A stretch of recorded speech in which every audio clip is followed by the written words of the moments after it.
This is Ari Koretsky, and welcome to Jews You Should Know, introducing the broader community to interesting and inspiring Jewish men and women making a difference in our world. Some are already famous, some not yet so, but each is a Jew you should know. I'm releasing today's episode on September 17th, 2018, and doing so with somewhat of a heavy heart. Yesterday, a man named Ari Fold, Hashem Yimkom Damav, was savagely murdered in the Gush Etzion area of Israel. And Ari is not a person that I knew, although we were around the same age and had quite a few overlapping circles. For example, his father was the dean of students at the yeshiva I attended in the mid to late 90s in Israel. But for reasons you'll understand in a moment, I feel compelled to share a couple of personal thoughts on this situation. You see, today I'm releasing an episode which is an interview of a man named Rabbi Avraham Leventhal, who is the director of a phenomenal charity organization called L'maan Achai. L'maan Achai is based in Ramat Beit Shemesh, and they promote the notion of smart chesed, as they call it, smart kindness, where they really help people get back on their feet and break the cycle of poverty.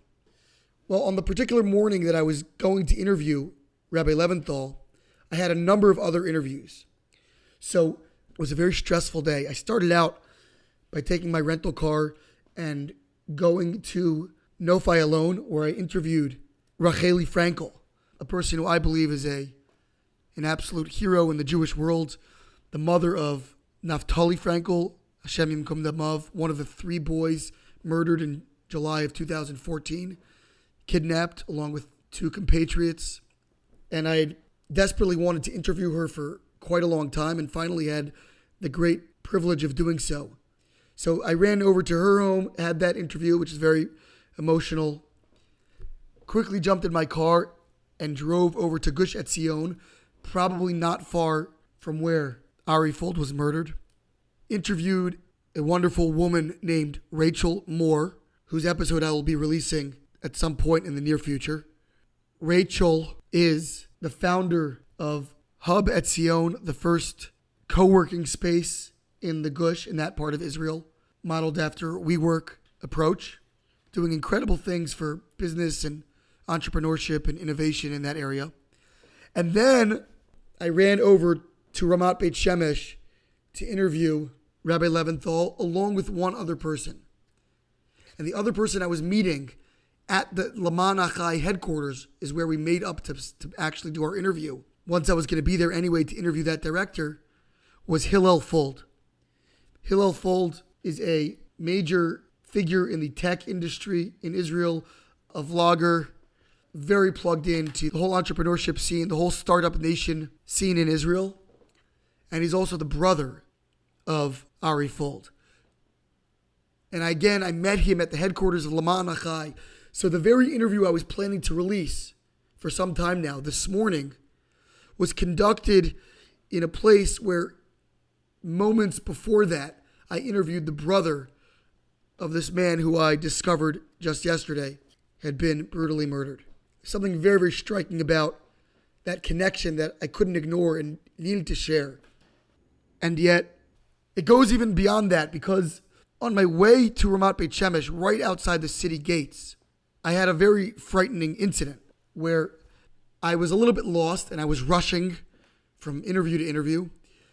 And I made an illegal U-turn on a side road near the city entrance. I started going the wrong way and I turned around quickly when I realized. And I was pulled over by police officers. And this became a very, very frightening encounter because these police officers took my passport and they couldn't find an entry stamp in the passport. Unbeknownst to them, apparently the officials had discontinued putting stamps directly in the passport, and these officers demanded to see my stamp. And when they couldn't find it, they accused me of having a second passport, of being an Israeli citizen, sneaking into the country, or of showing them the wrong passport. something along those lines. And they threatened to throw me into jail, and they were yelling at me and really being very vicious with me. It was a very, very frightening moment because it was a Friday. I had to get back to my wife in Jerusalem for Shabbat, and it just, these were very, very gruff and kind of bullying type of men who were really screaming at me and not believing me. And in those moments, I looked across the road and another person was pulled over. Who was pulled over? A rabbi from my yeshiva, my school that I had studied in Israel over 20 years before, 22 years earlier. The very yeshiva where Rabbi Yonah, the father of Ari Fold, had been the dean of students. And he looked across at me, and just him being there was a source of tremendous comfort to me. At that moment, I actually didn't know why this rabbi had stopped there. I thought he was stopped because he saw me and wanted to bring me comfort, that he was there with me. I found out only later when I emailed him that in fact he himself had actually been pulled over. But at the moment, I thought that he had stopped for me. And the message to me was that, from my perspective, God had put him there just to provide some measure of reassurance and comfort that someone was with me. God was with me. This rabbinic role model of mine from decades earlier, at that exact moment, had been pulled over, or again, in my perception, had stopped just to provide me that sense of comfort. Finally, I was released, and I went on to this interview, again, first with Hillel Fold, and then ultimately with the director of L'maan Achai, who you're going to hear from in just a moment. What do I make of all this? The truth is, I don't really know how it all comes together, but two ideas do emerge for me. One, life is a mystery, and it's filled with and shrouded in mystery. We don't always see what's going on. Sometimes tragedy strikes. In my case, in no way remotely anything to the degree that the Fold family has experienced. But there was a trauma and a fear and a pain being pulled over and berated and threatened with jail. And God gave me that little glimmer, that person there opposite me, to provide that comfort to me. As if to say, I'm with you. There's some sense to all of this confusion and this madness. You're being accosted and accused falsely. You don't know what's going to happen, but I'm here with you. There's some measure of connection that can break through the pain and the trauma. And secondly, we're here in the time between Rosh Hashanah and Yom Kippur, a time where one of the major things that we are asked to focus on is thinking of one another, charity among brothers. And I interviewed the director of L'maan Achai, which literally means for my brother. And moments before, I met the brother of the person who was killed just yesterday. And it screams out to me that what is the antidote for and response to the terrible pain and suffering that still persists in our world today? One of the most powerful antidotes must be charity among brothers. That we fight not only militarily and politically, which of course we also must, but through bringing light into the world, through giving to one another, through sharing and connecting and helping others. And so in that spirit, if anyone is in fact moved by this episode, inspired by this organization that Rabbi Leventhal is going to share with us about, in addition to his personal life story, which is very, very moving in its own right, and you choose to make a donation, you choose to get involved with this organization, I ask that you do so in memory and in merit of Ari Fold. I am not saying that this is the charity that the family is promoting. I have not been in touch with the family, but I am saying if you personally are moved and you choose to get involved, please do so with him in mind, preferably explicitly, at the very least, with that intention. And with that long, but I think vital, at least for me, and very personal introduction, I bring to you the director of L'maan Achai, Rabbi Avraham Leventhal. We are here with Rabbi Avraham Leventhal, director of the L'maan Achai charity organization, which we'll hear all about today. It's based in Ramat Beit Shemesh, a beautiful town, very heavily Anglo-populated, including, as you'll hear, Rabbi Leventhal himself is a very unique organization servicing the community, and looking forward to hearing all about his model of what is called smart chesed, or smart kindness. How are you, Rabbi? Baruch Hashem, wonderful. Doing great. Thank you for joining us. Tell us a little bit about where you're from, where that nice American accent of yours comes from. Okay, so my nice American accent originated in Baltimore. All right. In Baltimore. I went to TA in Baltimore, Talmud Academy, and after leaving TA, I went to Yeshiva Beis Moshe in Scranton. Sure. And I came back to Baltimore and learned in Ner Israel for 6 All years. right, my alma mater. Shiva and Kolo. Wonderful, wonderful. And growing up, were you involved in any kind of charity causes? A beautiful organization in Baltimore, Avat Yisrael. Yes, I was very involved with Avat Yisrael, being a teacher in TA myself. Many of the teachers in TA were involved in Avat Yisrael. Rabbi Brill and I worked hand in hand. Eli Schlossberg, Stewie Shabbos, a whole group of people, Yossi Brescher, all of us worked together in Avat Yisrael, helping the people of Baltimore. So it's, first of all, it sounds like you got a teaching job at your own alma mater. Correct. Which itself is a nice testament to you must have been a good, well-behaved kid. I knew all the secrets. What did you teach when you were in TA? I taught various grades. Most of the time I taught Hebrew studies, Judaic studies in the elementary school, and I also taught in the middle school and high school over the years. I taught for 15 years. Wow. in TA. And was that something you had always wanted to do? You would become a teacher, a Torah teacher? At one point in my life, I decided I wanted to become a Torah teacher. I enjoyed learning very much, and I wanted to share what I learned. And so I began teaching in TA. Now, at some point, you actually, I know from my own Baltimore roots, you introduced a very innovative teaching model into the classroom, something that was kind of imported from Israel. Can you tell people a little bit about what that was like, just because I think it's a really cool sort of subchapter in your own life and so forth? So in the 90s, here in Eretz Yisrael, the new schools were starting what was called the Zilberman system, or some variation of the Zilberman system. And the Zilberman system was not really new or revolutionary. It's actually based on the Mishnah, that at 5 years old, a child should start learning Chumash. The Bible, after he finishes all of Chumash, then he goes to Mishnah. After he finishes all of Mishnah, then he goes to Gemara. And that's really the idea that other people other educators throughout history also were proponents of. For instance, the Maharal believed that, and the Vilna Gaon is a very big proponent of the system of Ben Chamesh LeMikra, that you should start learning Chumash at 5 and not go to the next step until a child became totally proficient in Chumash. And then he's ready for the next step, which is Mishnah. When he becomes totally proficient in Mishnah, then he can go to Gemara. And in the 1990s, Rav Steinman Zachar Levracha and other Rabbanim here in Eretz Yisrael were pushing the Zilberman method. On the side note, one of the beauties of the Zilberman method was that they transversed the ideas of politics and the polarization within the Frum community.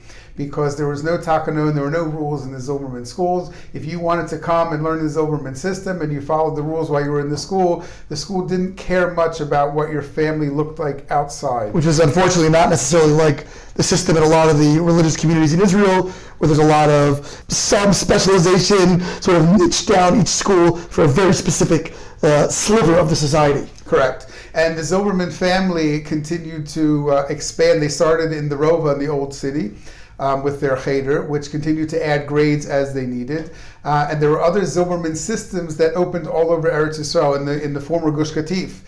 There's a Zilberman cheder there, in Beit El, in the north, and in Yerushalayim, and Bnei Brak, all over the country. And again, for different communities, you can see that Zilberman really transverses the idea of different groups within the Frum world.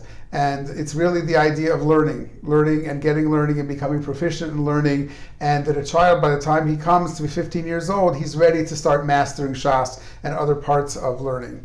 One of the biggest issues that Zilberman faced was that after their kids got out of 8th grade or whatever elementary, their Yisodi, where would they go for high school? For many years, the Zilberman system did not have a high school. In the 2000s, they began a high school, and then eventually a kollel as well, for those kids who wouldn't be able to fit in the regular, quote-unquote. Why wouldn't they fit at that point? At that point, by the time in the regular system, a child starts learning Gemara at 10 years old. Before having finished Mishnah, starts learning, even in America, and TA, we started teaching Gemara in 5th grade. In the yeshiva world, it's 5th grade, 6th grade, that's when Gemara starts. In the Zilberman system, it's not going to start until someone is 14, 15 years old. Right. So if a kid is starting Gemara at 13 or 14, he's going to be behind for a certain amount of time in the regular yeshiva world. As a matter of fact, at 13, most kinds in the Zilberman system, he hasn't even seen a page of Gemara. So there was a need for a Zilberman high school and other types of Zilberman high schools. In addition, some school systems felt that full Zilberman was a little bit too much or too radical for their system. And there's Zichro Torah Moshe and other forms and variants of Zilberman which have less rigorous Zilberman system. Okay, for example, I think the Zilberman schools had school every day of the year, but Tisha B'Av and Yom Kippur. Correct. I think school on Rosh Hashanah, school on Sukkot. On Shabbos afternoon, and that's the way it went. As a matter of fact, when I was preparing to bring Zilberman back to the United States before my aliyah, I spent a large part of the time in the original Zilberman Cheder in the Rova in the Old City. And I was there on Rosh Chodesh Elul. In Rosh Chodesh Elul, that's when the classes changed. There was no summer break, there's no vacation. So in the first day of Elul, what happened was the kids went from Kita Bet to Kita Gimel. And they just went from this classroom second to third grade and just moved over the next day. Exactly. And so it was interesting. It was a very interesting experience. Of course, when I brought it back to America, certainly in Baltimore and TA, they weren't ready for a full Zilberman system. But we modified the system in order to be able to work within the guidelines of what TA wanted. And the first year was quite successful, and parents were very interested. Even those who had been apprehensive about putting their children into such a program, by the end of the first year, which was very successful, there was a desire to continue on for the next year and to fill up that class which was emptying. Wow. So what was attractive to people about it? Was it that the kids were just coming home with a lot more knowledge? There were two aspects. Number one, they were actually coming out with a certain amount of knowledge. The second aspect was that they were coming out with a tremendous enthusiasm for their learning. Interesting. Tremendous amount of enthusiasm. Parents would tell me that their kids were sick and still wanted to go to school, where previously a kid would not be sick and not want to go to school. I think for me, which had a major effect, is we were trying to encourage another Rebbe to take over the next year for the Zilberman, and he was really a cynic of the system. So I told him to come in and to test the class and to pick a question from Chumash, a question that he had, and see if they could answer it. So he asked the question, where do you see 400 men somewhere in Chumash? And of course the kids answered right away that when Esau was coming towards Yaakov, he had 400 men with him. In the next 3 minutes, various kids from the class, and these are second graders at the end of their second grade year, went and pointed out every time the number 400 was presented in Chumash and what the instance of that 400 was. Wow. And this Rebbe, who had come into the class a cynic, walked out sold on the idea, and he in fact continued the Zilberman system the next year. Wow, unbelievable. So what ultimately happened with all that, and it sounds like obviously at some point you decided to make aliyah. So how did that work, and why did you make that decision, and when? Okay, excellent. So it's ironic. My wife and I had spoken about aliyah for many years. My parents as well. My parents actually live here in Eretz Yisrael. They made aliyah as well. But we solidified it, interestingly enough, the summer that I came to learn about Zilberman in order to bring it back to America. Being here during that summer, and again, having always wanted to make aliyah, I made a decision. I was here by myself, but I was on the phone with my wife, and I said, if we don't do it now, we're not going to do it. And we decided that by the next summer, a year later, we would come to Eretz Yisrael on aliyah. So I had 1 year of the Zilberman program, and even though it was very successful and I think it was great, I felt that I did what I had to do to bring it to Baltimore to the school. But at that point, I really wanted to make aliyah with my family. Right. And a year later, we did. Did the program continue in Baltimore at all? The program did continue. I believe it continues until today, not quite in the original form. And there has been discussion over the years. It's already 14 years now since we started it. And there's been discussion over the years whether to continue or not. But I believe there's always been a nucleus of parents who really felt that their kids would benefit and gain not only the knowledge, but again, the enthusiasm for learning that comes along with the Zilberman system. Wow. So now you come to Israel with, I assume, with a family and so forth. And what did you decide to do? Did you have something set up coming here to Yes, do? so actually I had something set up with the Misrad HaChinuch, the Ministry of Education. Oh, wow. They were starting, there was a program called Na'aleh, which is Noar Olim Lifnei Horim, where the kids will come for high school, and eventually they hope to influence their parents to make aliyah as well. And this program is mainly targeted for secular kids. However, there's been an interest for religious kids as well, because there's a high number of religious people who make aliyah. So they were looking to expand the yeshiva system within Na'aleh. They called it in English the Elite Academy. And it targets countries all over the world, France and the former Soviet Union, a couple other places in Europe. And it had a small program called the Elite Academy in the United States, and they wanted to expand that.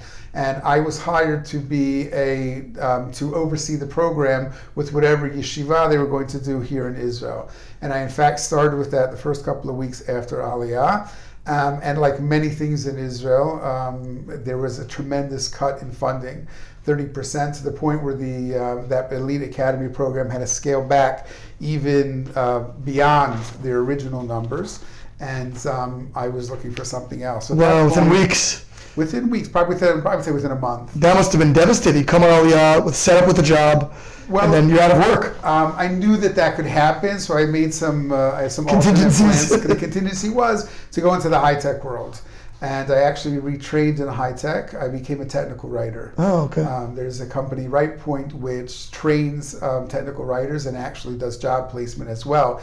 And in the mid-2000s, 2005, when I came, 2006, there was a upswing in the need for technical writers. So really, jobs weren't an issue. And I trained at RightPoint, and I finished the course in technical writing. I became a technical writer. What happened at the same time was quite an interesting story. When I came to Israel, I wanted to volunteer similar to as I did in Avas Yisrael in Baltimore.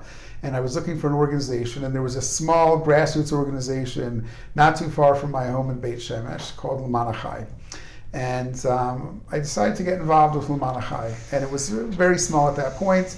It was working out of a small office. And there weren't too many families involved, but I really liked the idea of what they wanted to do, and it was something that was very convenient for me. So here I am retraining as a technical writer, and I'm volunteering for this organization. Shortly after I finished my course, I received a job offer from Mercury Systems, which eventually became Hewlett-Packard. They were bought up by Hewlett-Packard. And a week after I received a job offer, I was asked if I would take over running L'maan Achai, because the person running was going to be doing something else. So I said, I just got a job. That's a tough choice. Yeah. When you come a high-tech job in Israel, it means decent salary. Proper salary, yeah. And it means benefits and other things, and there's a certain amount of security there. So I told the people at L'maan Achai, I said, look, I got offered a job in high tech. I love volunteering for you. So we really need someone. It's only for 6 months. This was in May 2006. It's only for 6 months. Look, there'll always be jobs in high tech, especially in technical writing. You won't have an issue. So I brought it home to the dinner table. And I spoke with my family. I said, look, I've been offered, they knew about the job in Mercury, but I've been offered now to run L'maan Achai. And my kids were familiar with Avas Yisrael and the Tzedakah and Chesed world. So I said, but our lifestyle is going to be very different. There's not going to be a car. I don't know if there's going to be a salary. My wife is going to have to work full time. And my son, who had just turned 14, looked at me and he said, what do you want to know that you did at the end of the day? That you helped someone program their DVD player or alarm clock, or that you made a difference? Wow. I think you should go for it. But I looked at him and I looked at all my kids and I said, but it means a different lifestyle. And the same child looked at me and he says, you were a Rebbe in TA. We're used to that lifestyle. So I went back to the board and I said, okay, fine, I'll do it for 6 months until January 2007. They say in Israel there's nothing more permanent than something temporary. So, over 12 years later, and thank God I'm not looking back. Wow. So describe a little bit what L'maan Achai is and how it's unique. So L'maan Achai is unique in that there are literally, here in Israel, tens of thousands of wonderful organizations that are doing amazing things. And across the world, again, I worked with just a phenomenal organization with great people in Baltimore, Avas Yisrael.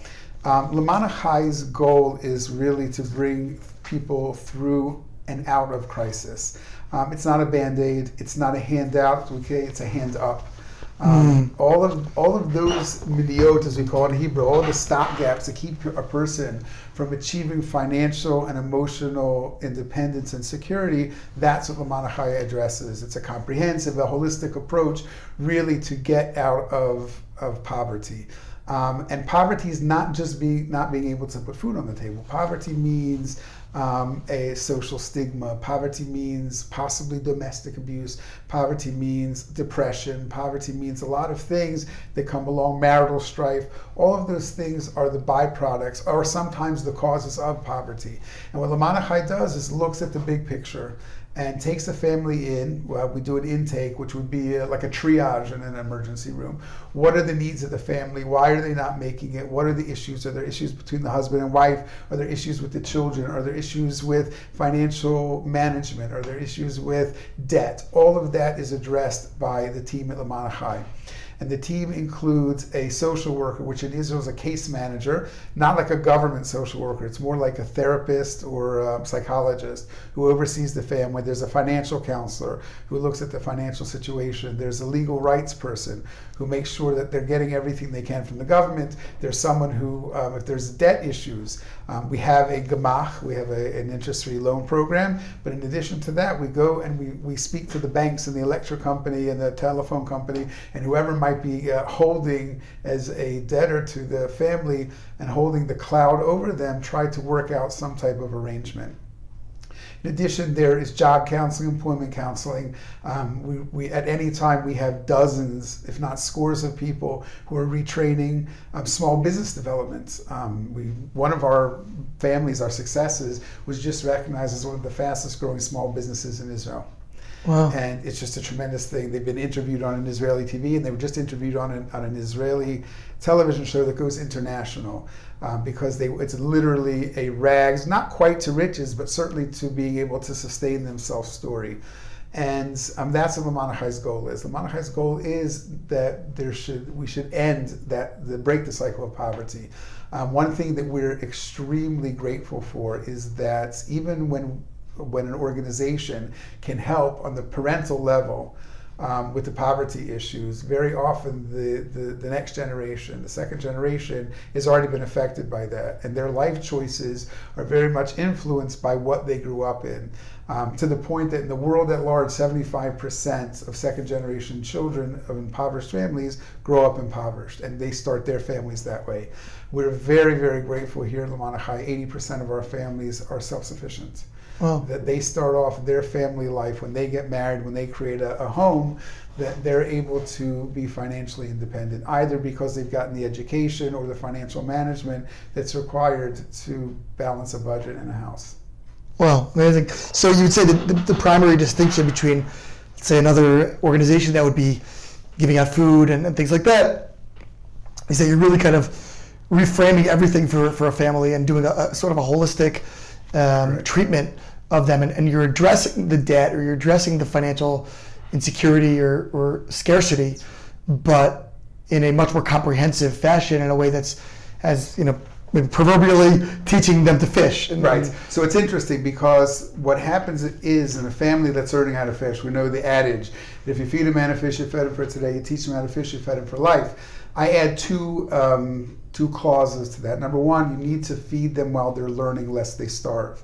In other words, if it's just service-oriented organization without providing a carrot to the stick, some type of material aid program, they're not going to have the motivation or the ability to follow through with a program. So L'maan Achai has an extensive material aid program. We have food packages. We have extensive help for the Chagim. We help with critical bills and utility bills and things like that for those families that are really going through through the process of changing their station in life. So that's number one, that we feed them while they're learning. Number two is that we teach them how to make a fishing rod. What does that mean? The tools to cope. Very often you'll have a family that's really striving to come out of their mess, but because there are all of the related issues, they get stuck. So if you teach them how to cope with everything in life, with all of their issues, with all of the pitfalls that they might come into, that helps them all the way through. I'll give you an example. We had someone come to us. He was an Israeli Haredi L'maan. He had learned in Panovich Yeshiva, and he's not making it. And he's not supporting his family, and he's from Gemach to Gemach, and he's just in debt up beyond his nose. And he says, I can't live like this. He's a very bright guy, so he comes to us. He says he wants to go to law school. But he went to law school on his own.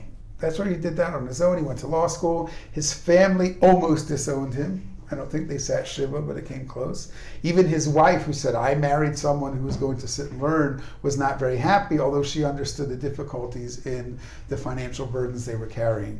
So he comes out of law school. In Israel, it's very easy because law school is an undergrad, it's right. Not a graduate.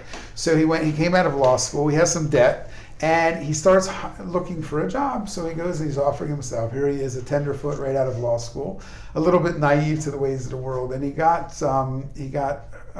scooped up by a small company in Tel Aviv who said, oh, here's somewhere we can get a legal guy, we can get a certified lawyer on the cheap. And they hired him for their legal department. He was doing contracts and working with their other companies. And then they realized after 9 months that they needed more than him, and they decided that it was worth it to outsource, and they began outsourcing their legal needs. So here he is after 9 months. He no longer has a job. He doesn't have severance because he didn't even work a full year. He has the debt. He has the debt from law school, and he has the debt from before law school. And he sits in depression, almost depression, for 2 months before someone sends him our way. And he comes to us and he says, what do? I said, you look at it as a failure, I look at it as an opportunity. How many Panovich Jungalite are there who are lawyers in the state of Israel? I'm sure there's some, but I can't imagine you can count them on more than one hand. So we set him up as a small law office. We got him equipment, a computer, a fax printer, a telephone.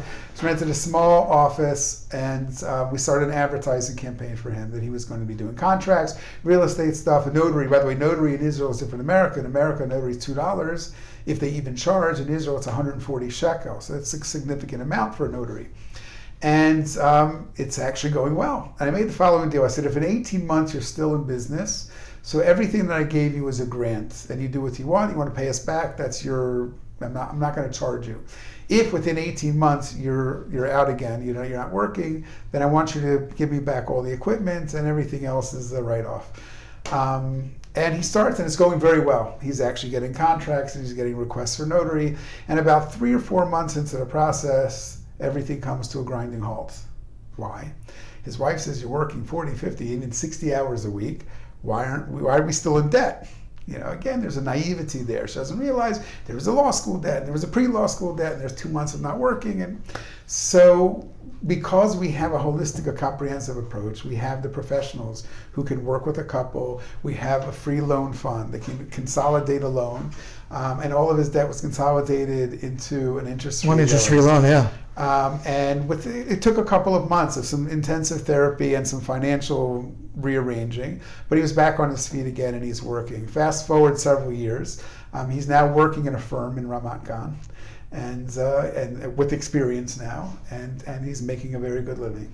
And he paid us back for the equipment that he took, and we hear from him about once or twice a year. He gives a donation on Rosh Hashanah time, Pesach time, as Hakarat Hatov for what he feels L'maan Achai did for him. He's one of scores and scores, actually hundreds of stories that are similar. Men and women, single mothers, single fathers, married people, Olim, Vatikim, Israeli natives, who come to a difficult part of their life. They step into a crisis, and because they come to L'maan Achai today, they're on their own. I once wanted to meet with a Rav to get his support of L'maan Achai, and he says, this is a Rav in America, and he says, look, I get thousands of requests from Israel. He says, why should I listen to you? He says, if you can convince me within 30 seconds why I should listen to you, I'll give you a meeting. he tells me. So I'm going to be in his city only for one day, so I got to make it good. So I said, let me ask you, how long have you been a Rav? He says, I've been a Rav for 37 years. He says, actually, I'm retiring next year. I said, oh, mazel tov. So I said, let me ask you, do you give matanot levyonim on Purim? He said, of course, there's not a rabbi in the world who doesn't give matanot levyonim, and not a person in the world who doesn't give matanot levyonim. I said, in your 37 years as a Rav, has anyone said, no, I don't need this year because you've helped me in the past? He says, are you out of your mind? He says, they want more. I said, every year we get phone calls from people, you don't have to give me this year, we're making it, thank God. So he says, okay, I'll meet you at 11 o'clock in my office. and Kachave, he got on the bandwagon. He understands that this is really the way to go, because the system of a handout and a continual handout is unsustainable. And it's not only unsustainable from a financial aspect, all of the social ills that come together with poverty and not making it and the lack of self-worth really take a toll on the klal. And so in addition to making brighter futures for our individual families, we're hoping to make a change in the way people view tzedakah and chesed. And that's what the Rambam says. That's the highest level of tzedakah. The highest level of tzedakah is to help a person be on their own. And he wasn't kidding. He really meant that that's the highest level. And the chai imach, that they should live with you. Not that they should live with you, meaning their hand should be out to you. They should live with you. They should be on the status. They should be able to not only provide for themselves, but they too can give over to people who are less fortunate than they. Do you only work with a family that is willing to get with the program? In other words, it sounds like they really have to put in a lot of work themselves. Okay, that's an excellent question. So when I was still volunteering 13 years ago, a decision was made that up to 20%, up to 1/5 of the families in L'maan Achai could be chronic, meaning that they have something that's keeping them from being fully financially independent. It could be a handicap, could be an emotional issue, it could be a single mother with 8 children. Sometimes there are things that just keep a person from being there. Yeah. And L'maan Achai, if that family came to L'maan Achai and got in the door, we're not going to kick them out for that. That being said, we really look for those families who want to get with the program. Now, that being said, if a family comes and says, I don't have food, or I can't do this, or I can't do that, we will certainly help them. We'll try to work with them. As a matter of fact, many of our services are not only for our families, but we give to the community at large. Our financial counseling is open to anyone. Our citizens' rights with the Bituach Leumi, the National Insurance Institute, and the Kupat Cholim, and tax issues, that we open up to the entire community. I say community because we have offices outside of Beit Shemesh as well. We have Sderot and Kiryat Sefer and Rehovot and Elad. Wow. Okay. And in addition to that, we started a new program about 2 months ago where we're doing career counseling, where people either they hit a midlife crisis and they don't know what to do at this point, they want to retrain, or an oleh who comes to Israel and says, this is not for me, I can't teach anymore, or something like that. We work with them. We have career counselors, vocational counselors, employment counselors who are trained to work with people, to help them with the CV, to help them pick the right course to retrain in, to help them market themselves in the job world. Do you ever get any pushback from anyone on this method, or everyone hears it and loves it? Most of the donor world loves it. Right. Certainly outside of Israel. In Israel, there's sometimes a fear that we could be chipping away at certain cultures and systems. We don't do that. We never tell a person to leave Kollel. We never tell a person that he should change his lifestyle unless it's a financial lifestyle. As far as whether he should leave Kollel or not, that's between he and himself, he and his wife, he and the Rebbeinu Shalom, he and his Rosh Kollel. We don't tell the person. If a person is an Avrech and he comes into L'maan Achai, we're not going to go and we're not able to support his Kollel life. That's not what we're here for. But if he is looking to get into the work world or the business world, or to train in a job, we will give him the tools to get there. But we don't. So, from that respect, some people say, well, you're professing that people should go to work. Well, we're professing that people should take care of themselves and their families and be financially and emotionally healthy. Right. That's what we're professing. We're not professing against anything. We're professing for something else. So sometimes there have been issues, but by and large, I've never had someone tell me on a one-to-one, even someone who's part of the Kollel world or part of the learning world, when I speak to them one-to-one, They will never tell me that you're doing a terrible thing. Right. Kol hakavod, can I send you 3 people? That's usually the conversation. At the same time, they're not going to get up in their shul or their kollel or their social group and say, support L'maan Achai because this and this and this. Because ultimately, if someone is looking to leave the world, or if someone is looking to create a financial future for themselves, they know that this is the place to come. So it was founded in Beit Shemesh? It was founded in Beit Shemesh. So how did it end up proliferating? Was that part of under your tenure? So it was started here in Beit Shemesh. Actually started in someone's basement, moved to a one-room office. Now we're in this duplex office. We're actually given a piece of land by the government to build on. Nice. In Ramat Beit Shemesh here? In Ramat Beit Shemesh area, to be a national center. It expanded through people hearing about us. One area of expansion is our dental clinics. We have a network of dental clinics nationwide.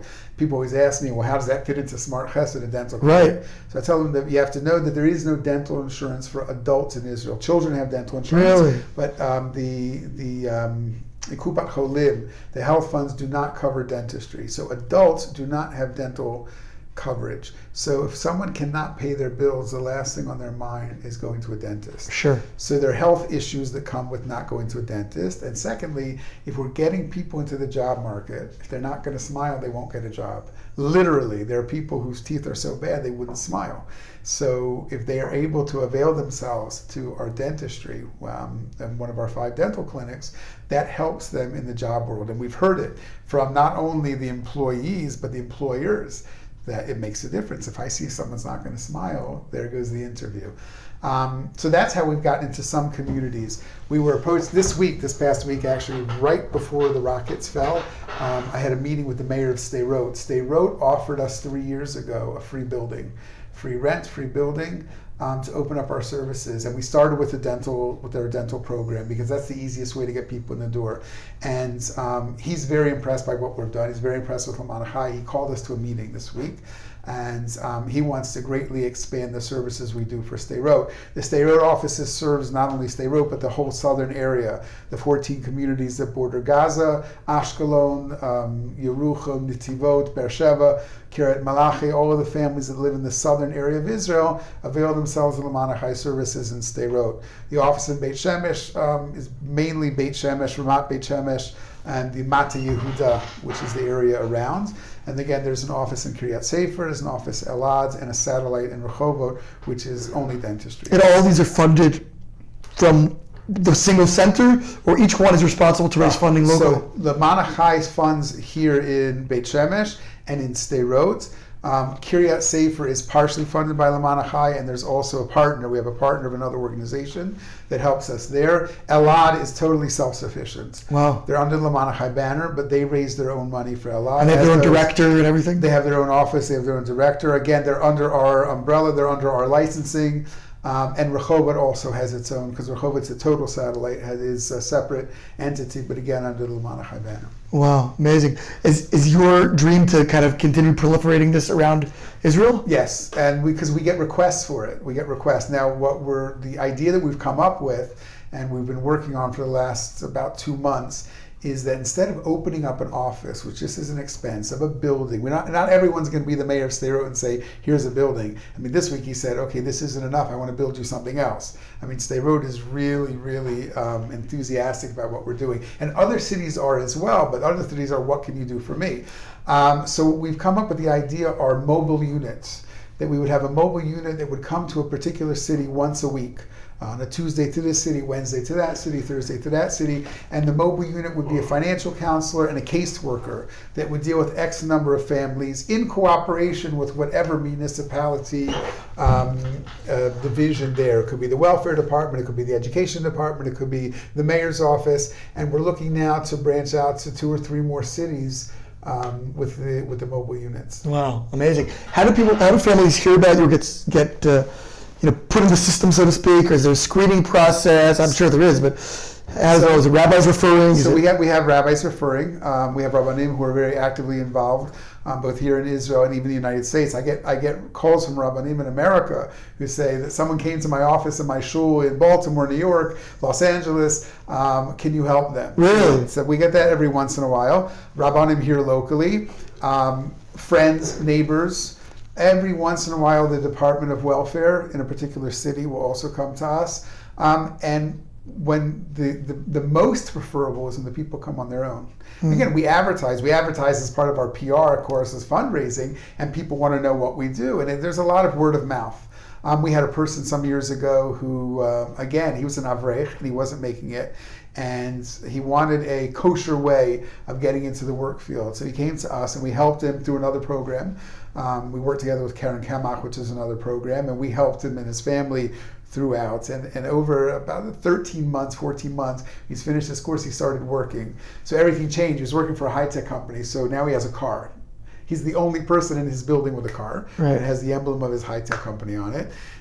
His kids dress a little bit differently. Not fancy, but there's not hand-me-downs. And there's definitely a noticeable lifestyle difference. And we'll call him Kalman. So Kalman is now inviting people for Shabbos meals, which he hadn't done before. Over the next 6 months after Kalman finished his program, 3 of Kalman's neighbors came to us. Wow, they saw the impact. They asked him, "How did you get to this?" Again, so not that we were, we're not the magic ball, we're not, we're not the wizard, but we do provide the tools, and sometimes it's not us. Sometimes we work in cooperation with another organization or a municipality organization or a government organization in order to get the most for a person. If a person really is willing to work hard and be flexible, they can pull themselves out of their crisis, whether it's financial or otherwise. Right. Does the government fund the Mishkilot? 100% private? 100% private, not a penny from the government. So they do send us people. The Israeli government looks at it as follows. There are 45,000 registered organizations in the state of Israel. Only about less than 6,000 or about 6,000 have tax deductible status, which means that if you write a check to the organization, you get tax deductible status. The government of Israel, they don't give you a tax deduction. They give you cash back in your bank account. What does that mean? If a person gives 1,000 shekel donation to L'maan Achai, we have the 46 tax status here in Israel. You get 35% of that donation back in cash. Wow. It means you get 350 shekel in your account, but it's even more. In America, you have 1 year to claim your deduction for whatever the deduction is going to be in your tax liability. In Israel, you have up to 7 years to get that 35% back. Wow. So the government says, well, you play by the rules and you get your 46 status. We'll help you by encouraging donors to give to you. And that's their participation. There are government funds and foundations for specific projects, but it reads like the ingredients of a can of soda, the requirements of what you have to go through. For instance, we got a list of them.